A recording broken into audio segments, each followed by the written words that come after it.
संसद का शीतकालीन सत्र विपक्ष के हंगामे की भेंट चढ़ता दिख रहा है। विमुद्रीकरण को लेकर संसद के दोनों सदनों में आज फिर हंगामा हुआ। हालांकि कांग्रेस और टीएमसी को छोड़कर कई दल चर्चा करने के लिए तैयार दिखे, इसलिए दोनों सदनों में सभापति ने चर्चा कराने की कोशिश भी की, लेकिन हंगामे के चलते 2 बार सदन स्थगित हुआ और फिर पूरे दिन के लिए कार्यवाही स्थगित कर दी गयी। विमुद्रीकरण के बाद पहले वेतन दिवस के लिए भारतीय रिजर्व बैंक ने दिलाया भरोसा। कहा, वेतन देने के लिए नकदी की नहीं है कमी। सरकार ने अधिक मात्रा में नकदी की उपलब्धता सुनिश्चित करने के बैंकों में किया पर्याप्त इंतजाम। 500 और 1000 के पुराने नोटों को अमान्य करने के फैसले के बाद से केंद्र सरकार डिजिटल इकोनॉमी को बढ़ावा देने और देश को लेस कैश अर्थव्यवस्था की ओर आगे बढ़ाने पर जोर दे रही है। गुरुवार को समिति की पहली बैठक हुई, जिसमें समिति के प्रमुख आंध्र प्रदेश के मुख्यमंत्री एन चंद्रबाबू नायडू ने वीडियो कॉन्फ्रेंसिंग के जरिए हिस्सा लिया। केंद्रीय सूचना और प्रसारण मंत्री वेंकैया नायडू ने सारी अटकलों पर विराम लगाते हुए कहा है कि गोल्ड के बारे में इनकम टैक्स एक्ट में कोई बदलाव नहीं हुआ है।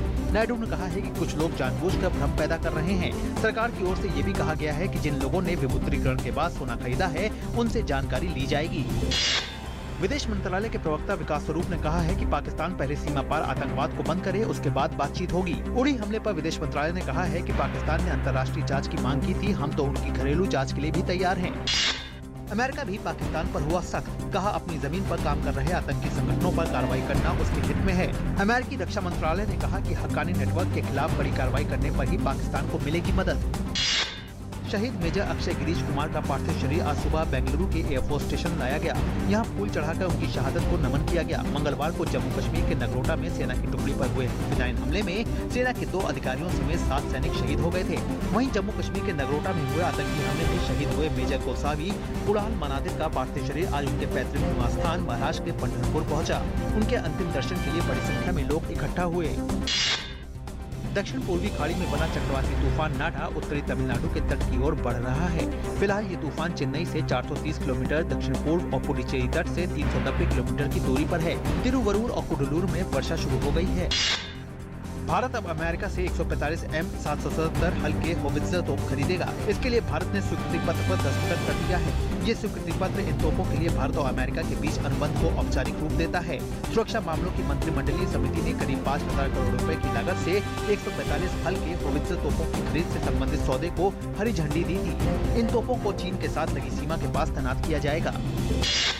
राष्ट्रपति प्रणब मुखर्जी ने आज चीन के विद्वान प्रोफेसर यूलोंग यू को डिस्टिंग्विश्ड इंडोलॉजिस्ट पुरस्कार प्रदान किया। राष्ट्रपति भवन में आयोजित इस समारोह में राष्ट्रपति ने कहा कि भारत हर नजरिए से पारंपरिकता और आधुनिकता के बीच संतुलन साध कर चल रहा है। IT मंत्री रविशंकर प्रसाद ने देश में डिजिटल दीवार को बताया अभेद। कहा, इसके साथ छेड़छाड़ की कोशिश करने वालों पर होगी सख्त कार्रवाई। HIV/AIDS से संक्रमित व्यक्ति को सशक्त करने और उनके साथ कोई भेदभाव नहीं हो, इसके लिए सरकार एक कानून बना रही है, जो अभी राज्यसभा में चर्चा के लिए सदन पटल पर है। स्वास्थ्य मंत्री ने आज एक मोबाइल ऐप के अलावा गाइडलाइन भी जारी किया, जिसमें HIV/AIDS से जुड़ी सभी जानकारी दी गई है। आयकर विभाग ने आज 2 इंजीनियरों के घर पर छापे मारे।